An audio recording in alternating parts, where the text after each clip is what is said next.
Vikings, let's win this game. Vikings fans, it is a wild day in Minnesota. Today, the mood in Minnesota is heavy. A key piece on offense is feeling the wear and tear. There might be a surprise under center, and the future of the most valuable position in the franchise has turned into a serious debate. On national television, there is already public heat about a decision involving one of the faces of this era, while a beloved veteran in the locker room might be getting close to his final stretch in purple and gold. Stick around until the end because the last part of all this hits hard for anyone who lives and breathes Vikings Nation. But before we dive into every detail of this breakdown, let me ask you for one thing.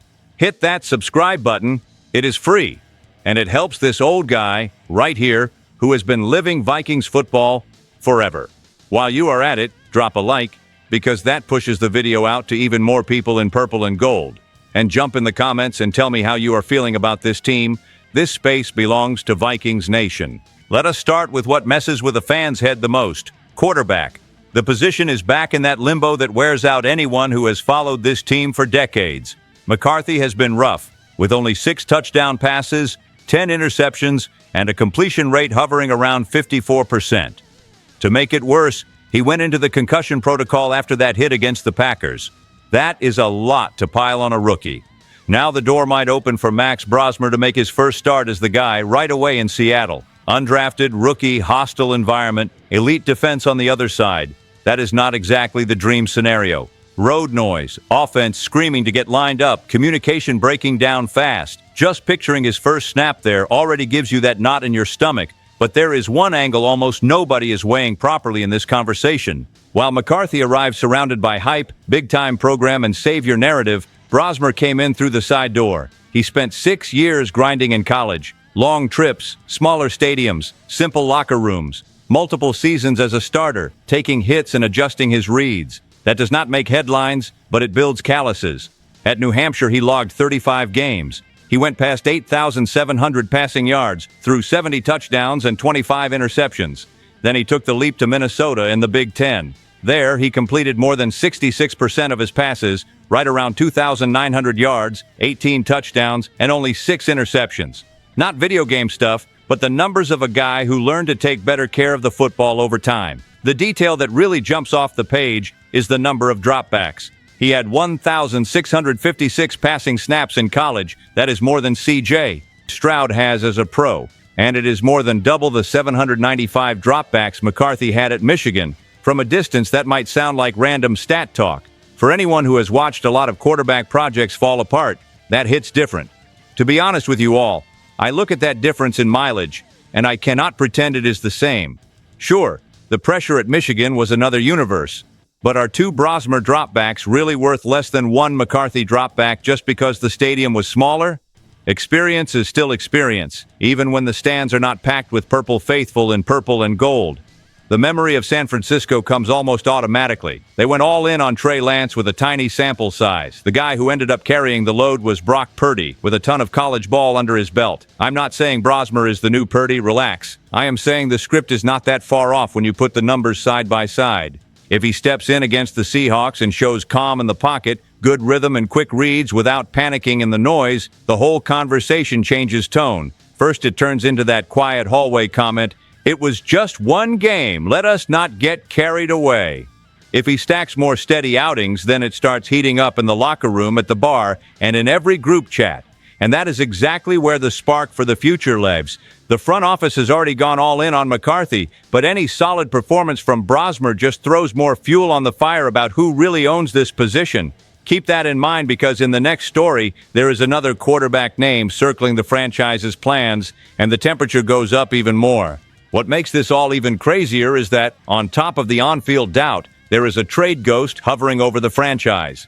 From the national side, we are already hearing that the front office is zooming in on quarterback options for next season. After this kind of start from McCarthy, nobody in that building can honestly pretend everything is under control. Anyone who has followed this team for years feels the deja vu instantly. And then a name comes back that a lot of people thought was already in the rear view, Anthony Richardson. The story is that the Vikings were close to tearing apart half the franchise's future to trade up for him in the draft. A massive offer, the kind where you basically sell the entire farm. The other side froze. They decided that with him in Minnesota, the team would win too much, stay far from the top of the draft for a long time, so the door slammed shut. Now the picture has flipped again. In Indianapolis, Daniel Jones has blown up, taken the job, and Richardson himself would be open to a fresh start. And on top of that, he respects Kevin O'Connell's work and likes that offensive coaching tree. You cannot really call it a coincidence when all those dots start connecting. That does not slip by unnoticed in Egan. To be honest with you all, this obsession with the next raw talent at quarterback gets a little exhausting. Richardson is dynamic, big arm, can run, brings juice, but he is also a guy who still needs a ton of development, just like McCarthy.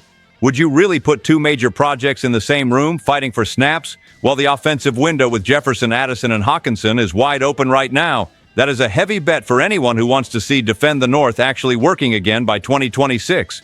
From the stands, the plan that makes the most sense is another one. Let Brosmer be evaluated for real.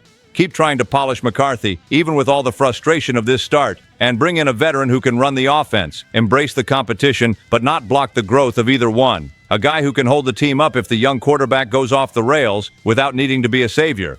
On that shelf, you find names like Marcus Mariota, Tyrod Taylor, Jimmy Garoppolo, Gardner Minshew. Mariota brings mobility and experience in a modern system. Tyrod is that steady hand. Garoppolo knows an offense built on quick-hitting rhythm. Minshew has that little streak of crazy that sometimes ignites an entire locker room. They do not necessarily move jerseys out of the team store, but they win ugly games in December. Only here you get this kind of Vikings fan read without some hyped-up executive filter. From the bleachers, the message is simple. Enough of living only on promise at the most important position on the roster.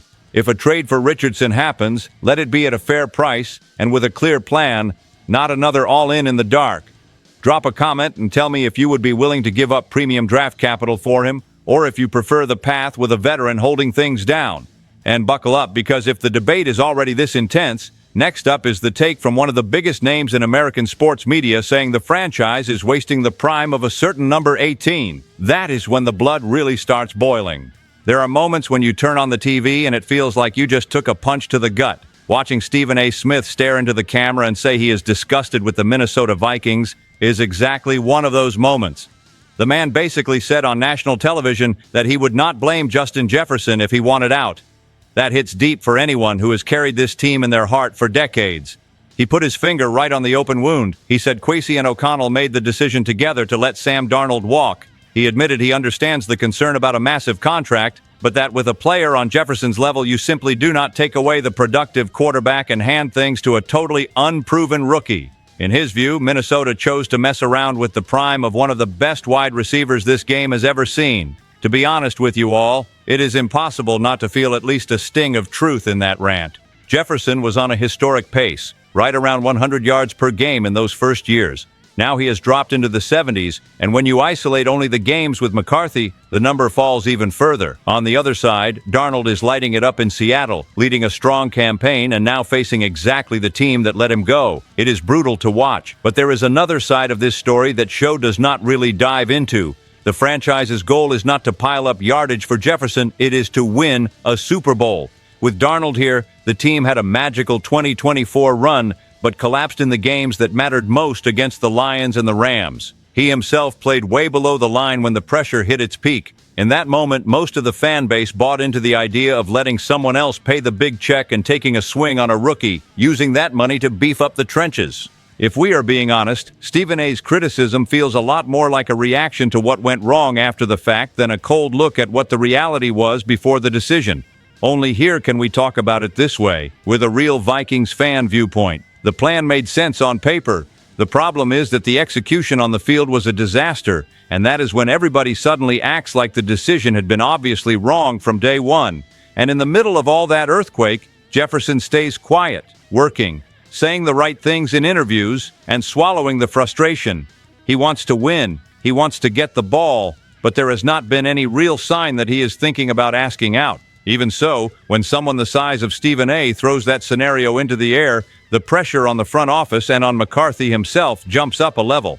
Hold on to that feeling, because in the next story, the conversation stays locked on that number 18 jersey, but with an even more direct message about how the franchise is handling his prime. You know what really cuts deepest in all of this?